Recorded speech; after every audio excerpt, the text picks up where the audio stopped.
So who is William Shakespeare? And why is he still famous today? I mean, he wrote back, way back, before any of us were born. So why is he still famous?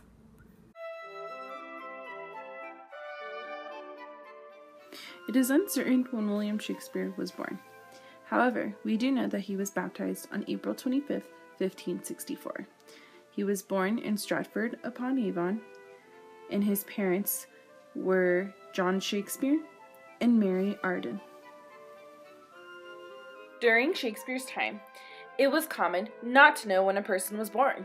In fact, the only records that were kept were church records. Thus, a person's birth date wasn't known, but a person's baptismal date was. Speaking of Shakespeare's time, this era was known as the Elizabethan era, which took its name from this lovely woman, Queen Elizabeth. Shakespeare came from a big family. He was actually one of 8. The oldest was Joan, then Margaret, William was third, then Gilbert, Joan, Anne, Edmund, and Richard. Unfortunately, due to the high infant mortality rate during his time, Joan, Margaret, and Anne all died at an early age. Joan was 2 months old, Margaret was 1 year old, and Anne was 7 years old. Remember that during Shakespeare's time, Stratford-upon-Avon didn't look nearly as nice as it does today.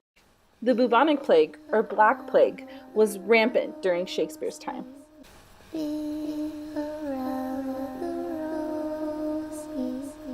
This most beloved nursery rhyme was actually based on the bubonic plague. Its victims would develop red rings, and therefore it marked them as having the Black Plague. Fast forward to Shakespeare's schooling. It is believed that Shakespeare left school at the age of 14, which was not that uncommon during his time. Shakespeare's love life was similar to the dramas that he wrote about. He was in a love triangle. Anne Whately was his one true love. However, he made a mistake and got Anne Hathaway pregnant. She was 26 and he was just 18 years old. Because of this, Shakespeare and Anne Hathaway had to have a shotgun wedding, which is a wedding that happens due to an unexpected pregnancy. Shakespeare had 3 kids with Anne Hathaway. The oldest was Susanna, and then they had twins Hamnet and Judith 2 years after Susanna was born. Unfortunately, Hamnet died at age 11 due to unknown causes.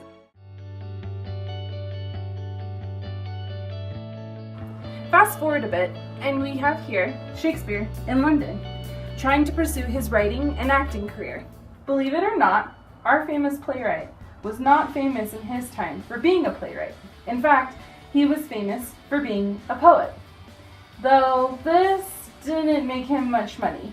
What did make him his money was his acting in the theater.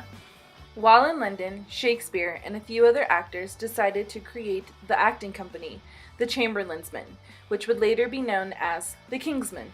The King's Men became the largest traveling acting company in England. It was at this time that Shakespeare had an idea to build a central structure where common people and royalty could come and watch plays together.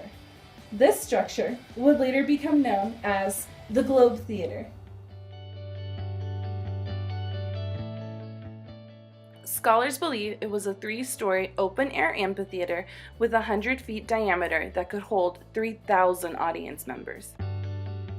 Because of the tight quarters in the Globe Theatre and the Black Plague running rampant, the Globe Theatre had to be shut down. Remember, this was way before the day of fire regulations. There is good news for this structure. We now have a replica of the old structure today. Here, we see the stage, which is a little more ornate than would normally be. We have the middle balcony. You can see the upper and then the lower below it.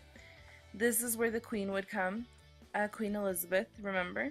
And then here we have a faraway shot where you can see the stage is more or less ornate and more simple. And then you can see the 3 different levels. The lower caste or lower class people would sit here. And then those who could afford it could sit up here, and then the royalty was on the top balcony. And again, this is where Queen Elizabeth would come and enjoy the theater.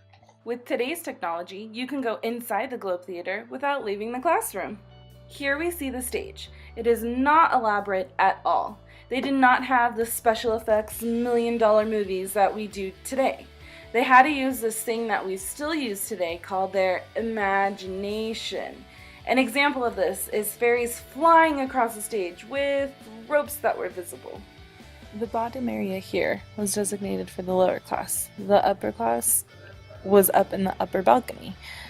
These seats were sold for more money than these ones. That's why the lower class was able to afford these ones, while the upper class could afford these upper 2 balconies. Queen Elizabeth was an ardent supporter of the arts. Eventually, all of Shakespeare's plays were performed here for all to see.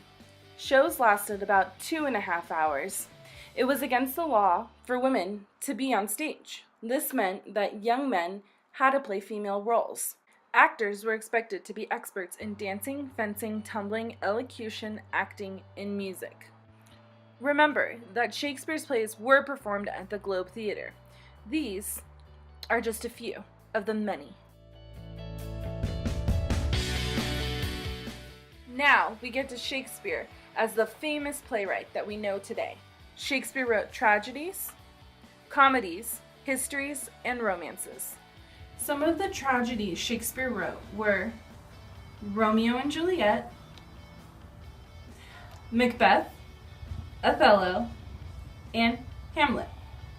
The definition of a tragedy is an event that causes great suffering, which is why all of these plays are known as tragedies.